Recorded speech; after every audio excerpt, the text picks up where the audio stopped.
Welcome to another episode of the podcast for the Academy for the Advancement of Animal Chiropractic. I'm Dr. Karen, that's Dr. Byron, we got Dr. Rachel, and today we have a very special guest, Dr. Erin O'Connor. So she is an animal chiropractor in Illinois with me, just a couple hours north.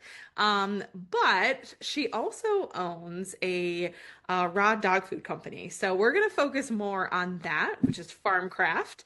And I know I use it personally for my dogs, and I have seen huge improvements on their health, overall well-being. So I'm super excited to just sit down and talk with her a little bit more about it. But Erin, I will let you introduce yourself and a little bit about who you are, what you do, and then we'll just jump right into some questions.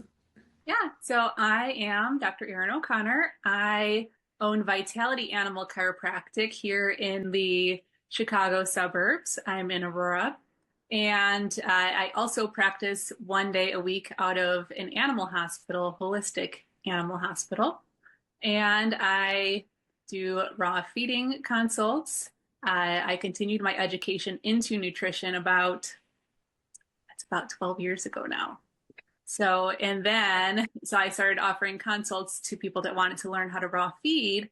And then I formed Farmcraft with a fifth generation farmer. So it's been great. It's a lot of things that just tie into each other and support each other to just help the animals, the dogs and cats, live a better quality life. So I love it. that's it. So I think my biggest question, and I know I get this question a lot, because technically it's out of our scope of practice as an animal chiropractor in Illinois, unless you have that additional background. But what do you say to people who, and even vets, like I know this is a very big topic of conversation, like, no, you shouldn't feed raw, raw's bad, and then raw's good. So what do you say to those clients and those vets that are like, no, raw is a terrible diet, you should never do it?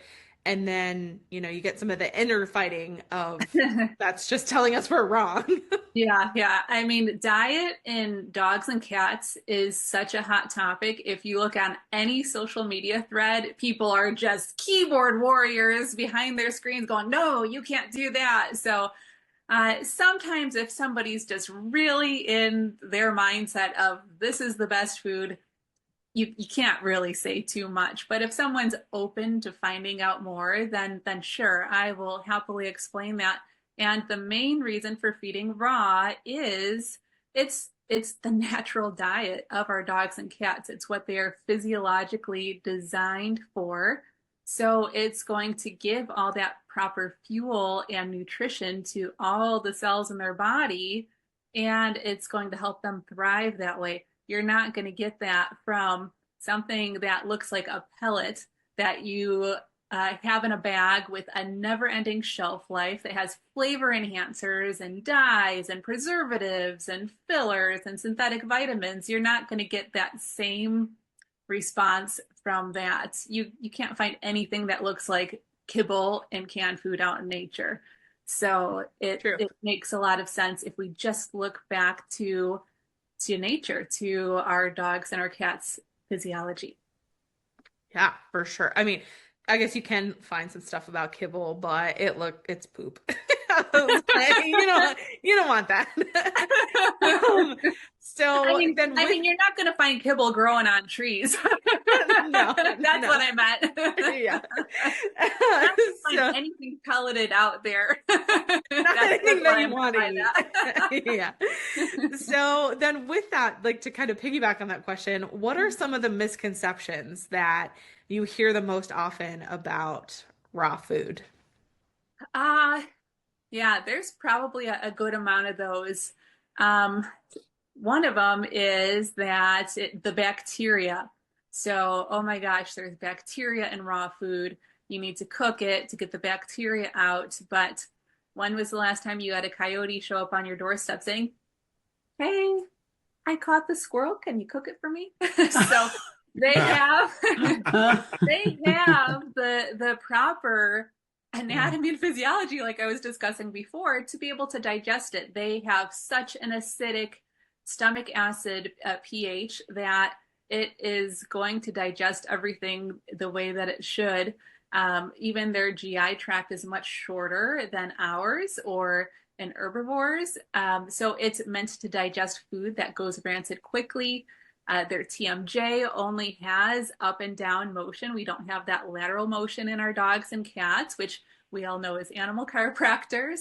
So it's not meant for chewing plants like you would see a cow with that side to side motion. So it's just makes sense. Let's see. Another myth is my dog is going to start catching rabbits and squirrels in the backyard because they had a taste of raw food, and now they're going to start doing that. And I'm sure all of us have eaten a cheeseburger once in our lives, at least on here, and the viewers. We never started chasing down cows in the field. And our dogs and our cats are the same. If they have prey drive, they're going to keep having that prey drive. And you have to look back to your breed too. Like my little Italian Greyhound, Italian Greyhounds are little predators. They think they're going to catch everything for themselves. Versus like my Border Collie, she wouldn't harm a thing. So she just wants to control it. So if they have the prey drive, they're going to continue to have the prey drive. If they don't have the prey drive, they're not. So it's not going to change anything with their mentality of, oh, I had a taste of rabbit raw food and now I'm going to go catch my own and eat it. So Yeah, I get that question a lot when I tell yeah, people, and I was like, what kind of question is it? Like to me, it just yeah, doesn't seem yeah. logical, but The first time I heard it as well, I was kind of like, I don't even, I wouldn't even have thought yeah, that. yeah. So let's see what else. Yeah, the bacteria, the aggressiveness, bones, that you shouldn't feed your dog bones. Now, cooked bones splinter. They can be fatal. You never, ever want to feed your dog or your cat cooked bones. But raw bones are, again, what they're designed to eat, so they can crunch through those. Um, as a little side note, I never feed weight-bearing bones of herbivores. So, like femurs from cows, they're just super dense. So when you have a vet that says, I don't do raw feeding because it fractures teeth, they're talking about those bones. And unfortunately, those bones are the ones that are most commonly available at pet stores. You see the Hmm. femurs, the marrow bones, the soup bones. Those are all super, super dense. So if you get a dog that's really excited to crunch into that and they bite down on it, that's where you can get fractures. So you want to be sure that if you're going to feed bone that they can actually gnaw through versus a blend, that it's not super dense like those marrow bones are, and that they can actually crunch through it easily. So that's where you get that. And yeah, if you go in any pet store and it's like, oh, we have soup bones and we have marrow bones and we have knuckles, and yeah, I don't ever feed any of that. I think it's so interesting. We all have the same conversations, especially in the chiropractic office. Of everyone asks, what diet should I look at? What should my dog be eating? What should not be eating? And to Karen's point earlier, a lot of it, it's not in the scope of practice, and we kind of walk on that fine line. Mm-hmm. But I think it's really great that you've been able to kind of overcome or break that boundary where now you're able to just control the market, I guess, in a way, from the food quality in general that you offer or provide or creating, for a lot of these dogs. My biggest question on that end would be, Mm-hmm. food being the biggest variable that I think is controllable for animals. Oh yeah. How have you seen using raw food, or kind of that product that you're bringing to market here, Mm-hmm. using that with chiropractic care? What's a really cool case study that you've seen where that food has been so influential? Yeah, well, I mean, there's been hundreds of cases now, but when I first started practice, I I mean, I had the mindset of people are probably going to ask me like, what food do you feed your own dogs? What do you recommend, kind of thing, and not really going so much into like the deep nutrition side of things. I just wanted to have some knowledge of, oh yeah, go to this store and they have like these great foods and something like that. So I started going into a lot of research, and the more I researched kibble, the less I wanted to feed it, because I found out about all the bad practices going into the processed food industry. And then when I started my practice, I noticed that the dogs coming in that were eating raw food, they just didn't have the laundry list of problems. So on my intake form since the beginning, I've always asked what diet they're on, what supplements they're on, just so I have the awareness of that. And the kibble fed dogs would have just laundry lists of, ear infections and hot spots and allergies and all these things, where the raw fed dogs, it was like, they have nothing. They just started limping last week, so that's why we're doing chiropractic here now. So it was just much simpler. So that got me looking more and more into raw feeding, starting to do more independent research. And then I decided I wanted to really have a strong, steady foundation on it, and actually continued my education into dog and cat nutrition. So it really has made a difference. And those dogs that are on kibble versus raw respond differently too. It would just be like a person that eats McDonald's every day. They're not going to respond to their chiropractic care the same way as somebody that's actually eating like a good diet for their health. So the same goes for our animals. So for a while, I just helped people with that. And then, of course, got into Farmcraft. And people start usually one place or the other, and like what I do and what I provide and the results that they get. So they might start with chiropractic, and then they go, oh, she has this raw food company, I should feed that too. And then they really see their dog's health flourish. So, I mean, we've had so many cases. Probably a really neat case was a cancer case. And this client actually emailed me thanking me for the chiropractic care I provided their dog. They had come in with seizures, and chiropractic care resolved the seizures. And the client worked with the veterinarian, and they were actually off all of their seizure meds. They basically found out the seizure meds weren't working. They kept upping them, and all the seizures kept breaking through and getting worse. So they decided, this isn't working, I'm going to try chiropractic. And then after we started getting results with chiropractic, they worked and weaned down the meds till there was nothing with the vets. And so he sent me an email saying, I'm so sorry, we're going to have to cancel our next appointment because I was just in the vet, and we'll just say Buddy. Buddy was down, labored breathing, super pale, and I brought him to the vet, and he has a very aggressive cancer. And the vet says, I probably have just a few days, take him home, just give him all the love, and then bring him back at the end of the week to euthanize him. And he goes, unless you have any last ditch efforts that you think might help. And I go, I'm so sorry to hear that. I go, I do have a last ditch effort if you're willing to try. If it's too much, just let me know, and we don't have to do it. But I said, what raw meat do you have in your freezer right now? And he goes, raw turkey. I have ground turkey. And I go, that's going to be his next meals until we can get him on like an actually balanced raw food. And so he started feeding the raw turkey. We got him actually balanced raw food, so our Farmcraft raw food, and he lived a whole nother year. And it wasn't like he was just weak and tired. He was going on hikes. This was a lab. He was chasing geese at the pond. He was swimming in the pond. He was counter surfing. He was doing all the things.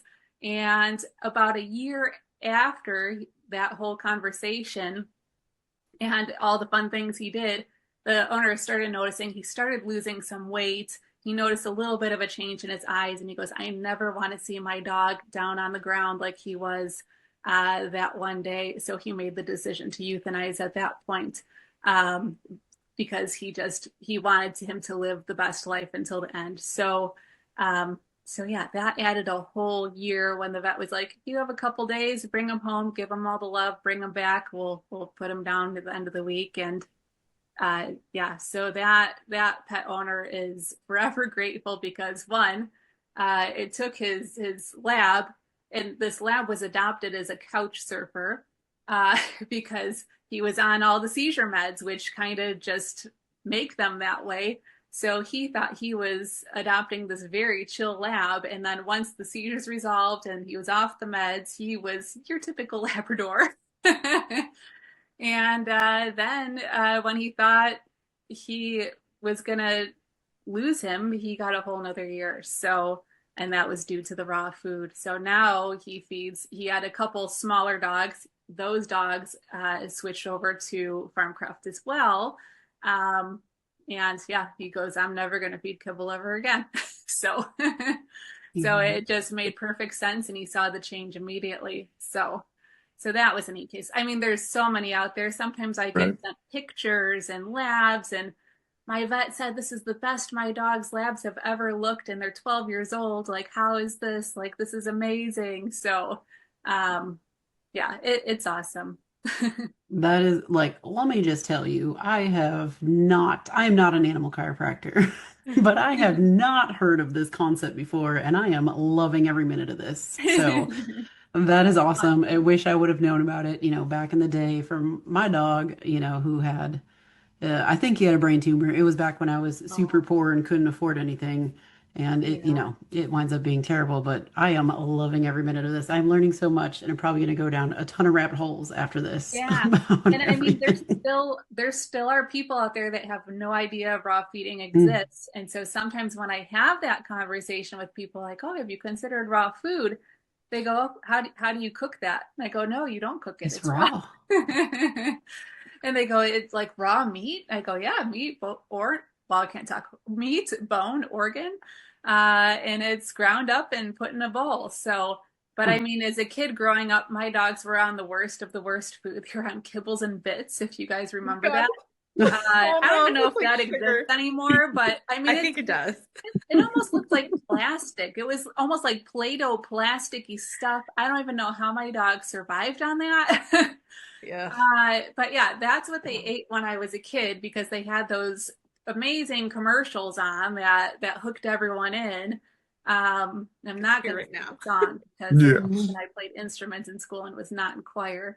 But yeah, I mean, I started finding out about fresh diets after I got my first dog. So that was in 2006. That was right before I started chiropractic school.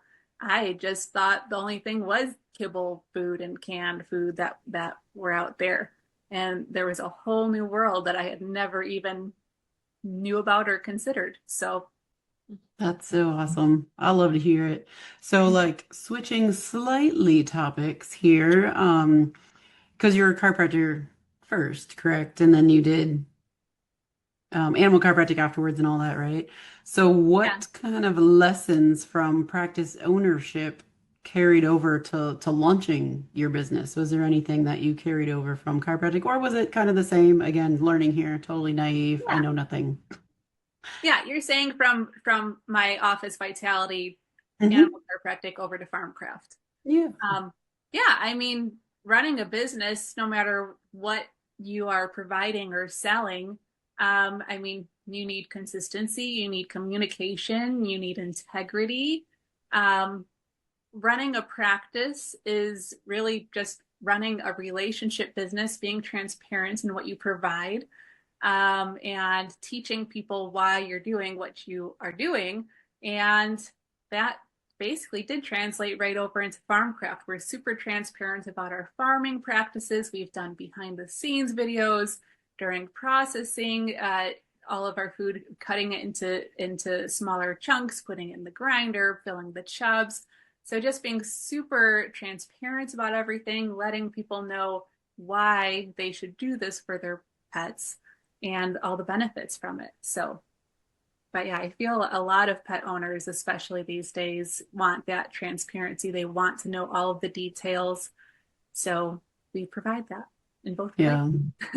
So then what were some of your biggest challenges when you start? I've heard some of these stories when you said, you were in your garage and like chopping up bones, figure out what was in the right part. But so what were some of those early challenges that you guys had with Farmcraft, to what it is now? Okay, Karen. I know. You brought up a thing where people are going to go, what on They're earth like, are you what? talking about? And that was actually before Farmcraft started. Oh Or yeah, see, there you go. started. You were putting you were putting the Yeah. idea into reality. So yeah, I fed my dogs raw for several years before starting. It started as Farm to Bowl. We rebranded recently to Farmcraft. But I'm just going to refer to it as Farmcraft, even if it was Farm to Bowl back then.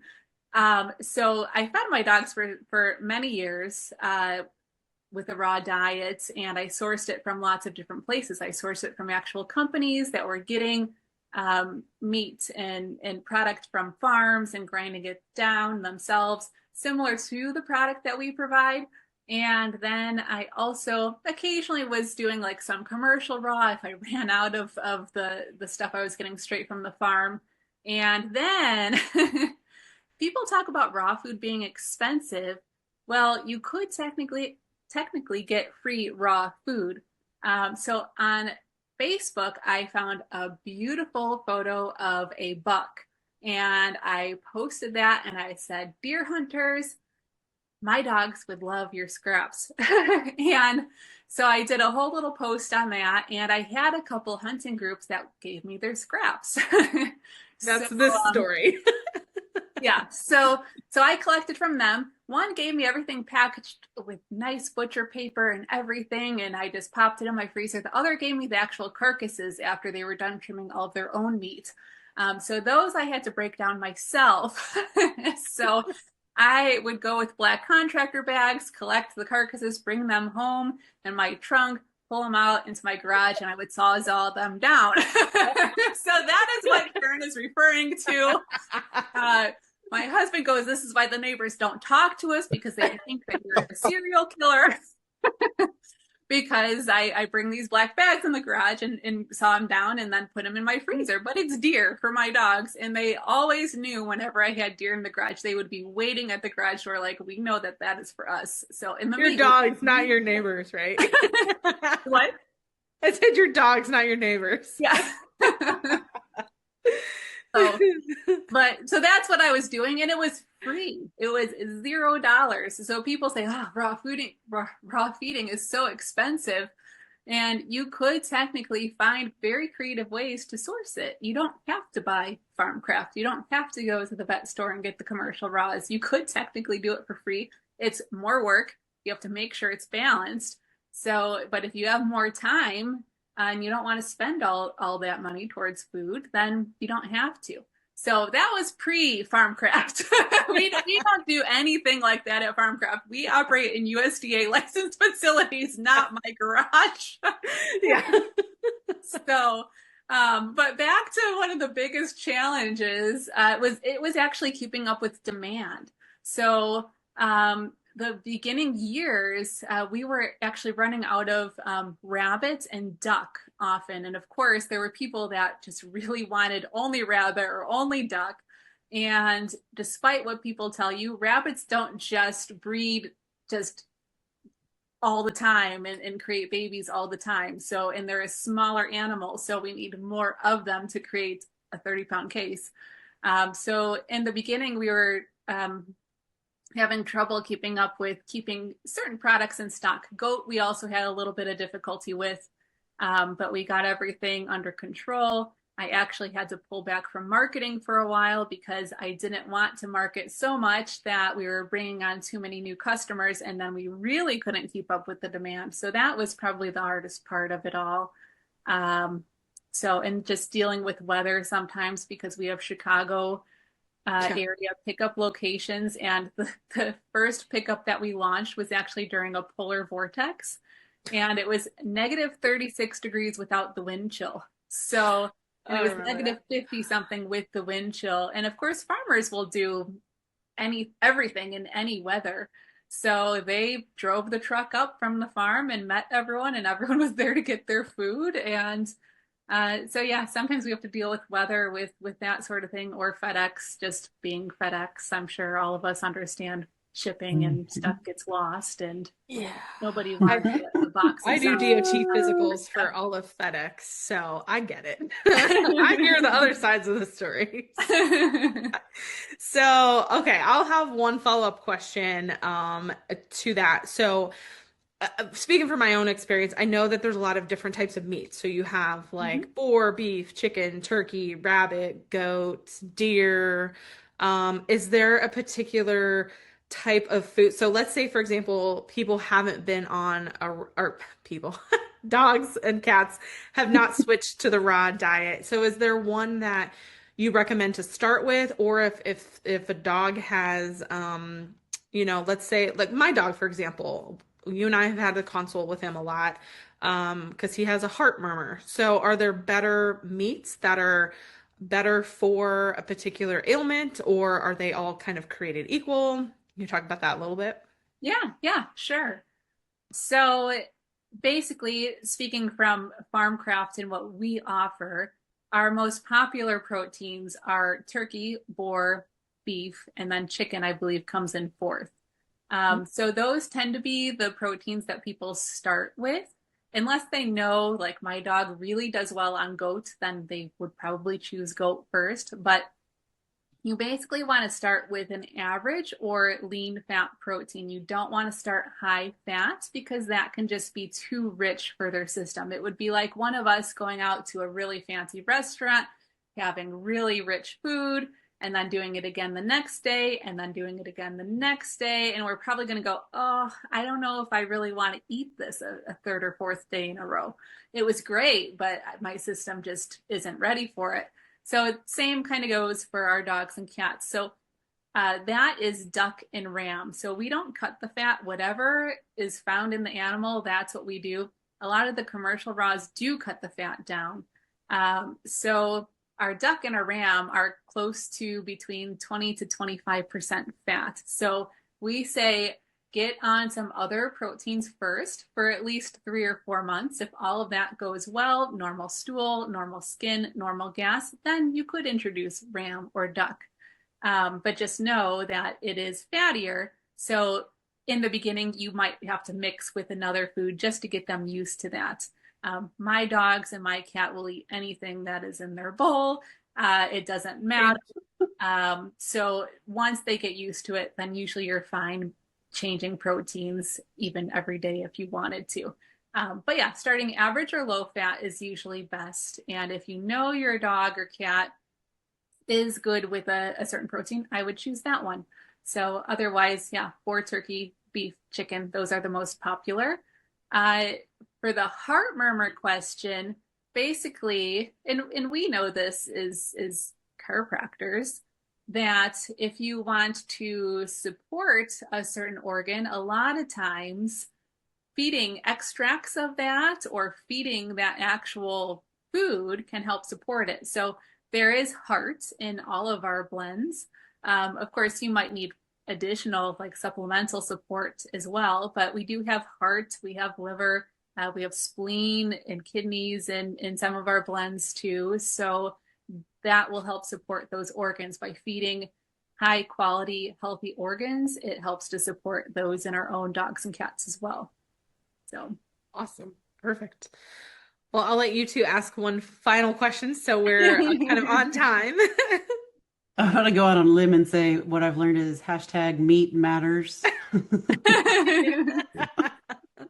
I do have a Oh, quick that follow sounds up terrible. for what you're just talking about. You know, I think a lot of times when I'm in conversation with people in the office and they're discussing like, oh yeah, I tried the raw, but my dog didn't take. And you know, you Mhm. kind of touched on it a little bit saying, you know, you got to be careful with the fat ratio and that percentage. I guess for a lot of providers that might be, you know, we'll say hush hush. We're not really having this conversation, but we're having a conversation about it. Um, when the parents or the owners, whatever you want to call them, are getting either frustrated or maybe concerned that their dog's not taking it, might be making them either worse or sick, Mhm. right? What would be a good piece of advice to help them continue on that path to be eating better with raw food without them falling back into that kibble trend? Yeah. So, I mean, raw is the natural diet of our dogs or cats, but just because it is the natural diet doesn't mean that their system might actually be ready to take it on, Hmm. digest it properly, and things like that. So, sometimes there are some different supportive steps that we have to do along the way to get their body prepared for that. So, stomach acid pH, that is one area where if they've been on kibble for years, if they've been on certain medications, that will actually change the stomach acid pH to not be acidic enough, and it can actually uh, cause some problems with digesting the raw food.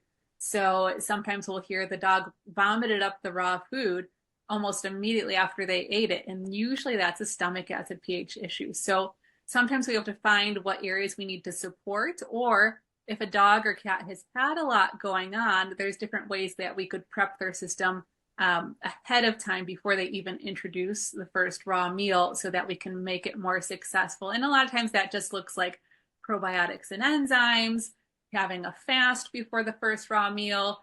But if they really have a ton of stuff going on, then they might have to just focus on more simple, actionable steps to get to raw feeding. So it might look like, okay, they're on kibble now, and we're going to start adding in a little bit of fresh food to that. And we're going to start adding in a little bit more, supporting the gut some more, maybe trying like a freeze dried food, and then going to like, or even doing a gently cooked food and then going to fully raw. So sometimes they can't just make that jump from kibble straight over to raw. Um, and so we have to figure out a way to get from point A to point B without causing any sort of GI distress or anything like that along the way. So I always try to look at it how and how we can streamline things so that the owner isn't dealing with like liquid poop or a super gassy dog or a super itchy dog, because the skin is the largest eliminative organ of the body. So if we give all of this fresh live nutrition to our dogs and our cats, sometimes the body goes, woohoo, let's purge. So they get a little extra itchy, or they do have some loose stool. So we just have to figure out ways to support that. So it really depends on their history, what has all gone down along the way to this point.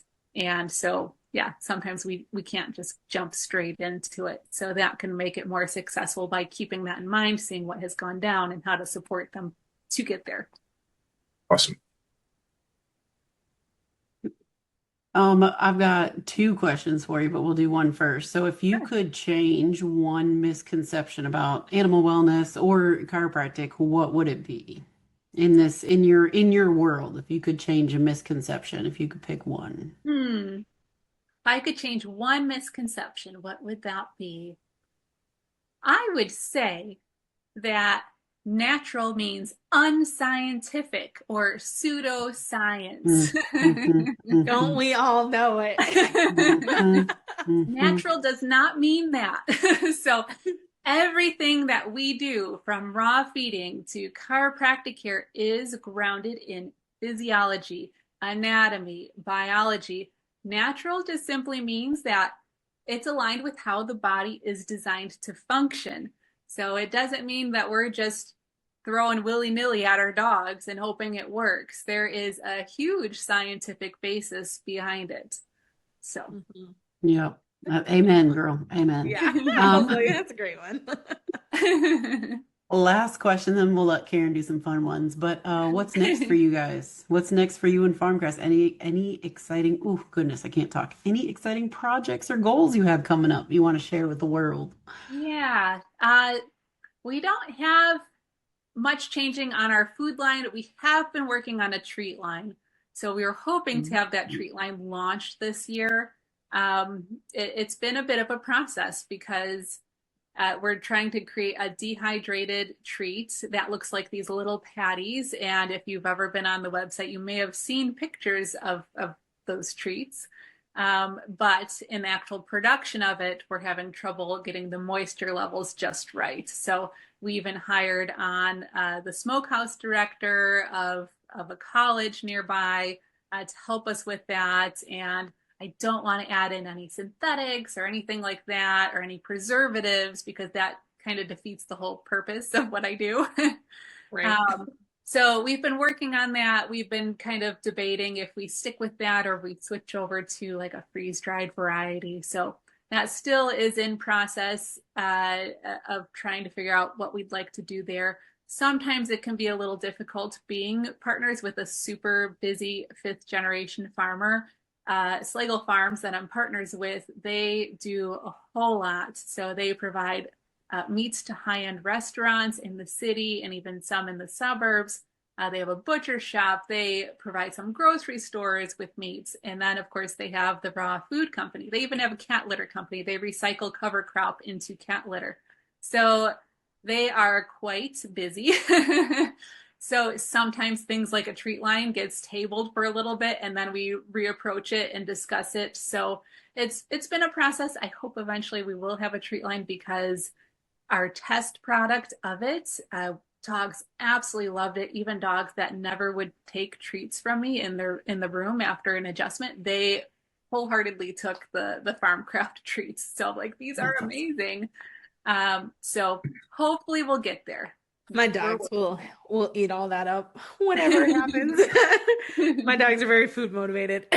So Yeah. if you could go back and give advice to your younger self, either just getting certified today or ones that just graduated from either Cairo or vet school and they're contemplating what to do next, what would you tell them?